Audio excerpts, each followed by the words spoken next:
ఒక అంశాన్ని ఒక కోణంలోనే చూస్తూ రాసుకొచ్చేసేయడం ఇప్పుడు పత్రికలకు అలవాటైంది. కానీ పాత జర్నలిస్టులకి, నిజంగా జర్నలిజం అలవాటు ఉన్నటువంటి వాళ్ళకి ముందు చూపు ఆలోచన ఉంటుంది. అప్పుడు ఏం జరిగే అవకాశం ఉందన్నది. నేను ఒక్కసారి గుర్తుకు తెచ్చుకుని నా వీడియోస్ రెగ్యులర్గా ఫాలో అయ్యే వాళ్ళకి చాలా రోజుల క్రితం చెప్పా, ఆంధ్ర నాయకులకు హైదరాబాద్ వదులుకోవడం ఇష్టం ఉండదు, రాజధానిని ఎప్పటికప్పుడు వివాదం చేస్తున్నది అదే, చంద్రబాబు నాయుడు అయినా అదే కారణం, జగన్మోహన్ రెడ్డి అయినా అదే కారణం అన్నటువంటి విషయాన్ని ఒకసారి గుర్తుకు తెచ్చుకుంటే చాలా రోజుల క్రితమే చెప్తూ వచ్చాను. ఎందుకు అంటే హైదరాబాద్ అనేటువంటిది ఒక బంగారు బాతు. వీళ్ళందరి ఆస్తులు అక్కడే ఉన్నాయి. చంద్రబాబు నాయుడు, జగన్మోహన్ రెడ్డి, పవన్ కళ్యాణ్ అందరి ఆస్తులు అక్కడే ఉన్నాయి. వీళ్ళందరికీ హైదరాబాద్ వదులుకోవడం ఇష్టం లేదు. హైదరాబాద్ ఉమ్మడి రాజధానిగా ఉన్నంత వరకు అందులో మనకంటూ కొన్ని హక్కులు ఉన్నాయి. ఉమ్మడి రాజధాని కాకపోతే హక్కు ఏముండదు. మనం కూడా వన్ ఆఫ్ ద అక్కడ ఉండేటటువంటి సాధారణ పౌరులం అవుతాం, అంతే కదా. ఇప్పుడు చంద్రబాబు నాయుడు గారు ఇక్కడ ముఖ్యమంత్రి, అక్కడికి వెళ్తే పక్క రాష్ట్ర ముఖ్యమంత్రి అవుతారు గతంలో. అలాగే జగన్మోహన్ రెడ్డి ఇప్పుడు ఇక్కడ ముఖ్యమంత్రి, పక్క రాష్ట్రానికి వెళ్తే పక్క రాష్ట్ర ముఖ్యమంత్రి అవుతారు. అదే శాంతం అంటే ఇప్పుడు హక్కు ఉన్నప్పుడు అక్కడ కూడా మనకంటూ ప్రోటోకాల్ ఉంటుంది.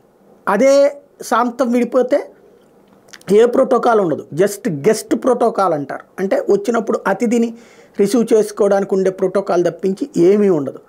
ఇది ఒక సహజ సిద్ధమైన పరిణామం. హైదరాబాద్ ఉమ్మడి రాజధానిగా కాంగ్రెస్ పార్టీ ఆ రోజున 10 సంవత్సరాలకి విభజన చట్టంలో పెట్టింది, కొత్త రాజధాని ఏర్పాటు చేసుకున్నాను.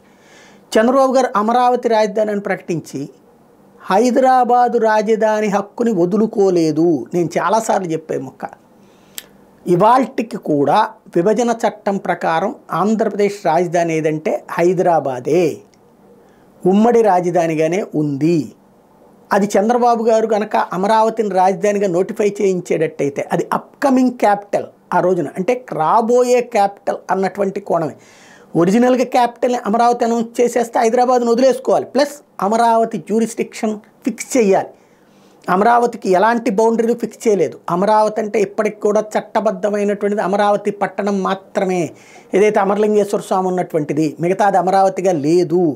ఇవన్నీ వెలగపూడిగానే ఉంది, తాడేపల్లిగానే ఉంది, ఉండవల్లిగానే ఉంది, ఏ పాలెం ఆ పాలెంగానే ఉంది. కాబట్టి ఇవాల్టికి కూడా అది అమరావతి అన్నటువంటిది కేవలం పేపర్లలో మ్యాటర్కి మాటలకి తప్పించి ఒరిజినల్గా లేదు. నేను 1,00,000 సార్లు చెప్పా. ఇప్పుడు అదే ఇవాళ తాజాగా వచ్చింది. వైవి సుబ్బారెడ్డి ఏం మాట్లాడుతున్నారంటే 10 ఏళ్లలో మేము రాజధాని కట్టుకోలేకపోయాం కాబట్టి రాజధానికి సంబంధించి ఇంకా కోర్టుల్లో కేసులు అవి నడుస్తున్నాయి కాబట్టి ఉమ్మడి రాజధాని టర్మ్ ఇంకొక రేపు జూన్తో పూర్తయిపోతుంది.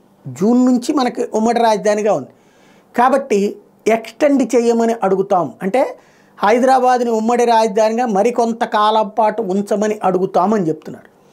5 ఏళ్ళు చంద్రబాబు ఆ పని చేస్తే ఈ 5 ఏళ్ళు విశాఖపట్నాన్ని రాజధానిగా మార్చడం కోసం చేస్తున్నటువంటి జగన్మోహన్ రెడ్డి ప్రయత్నం, దీని మీద కోర్టులు కేసుల ద్వారా ఫైనల్గా ఆంధ్రప్రదేశ్ రాజధాని ఏది అంటే హైదరాబాద్.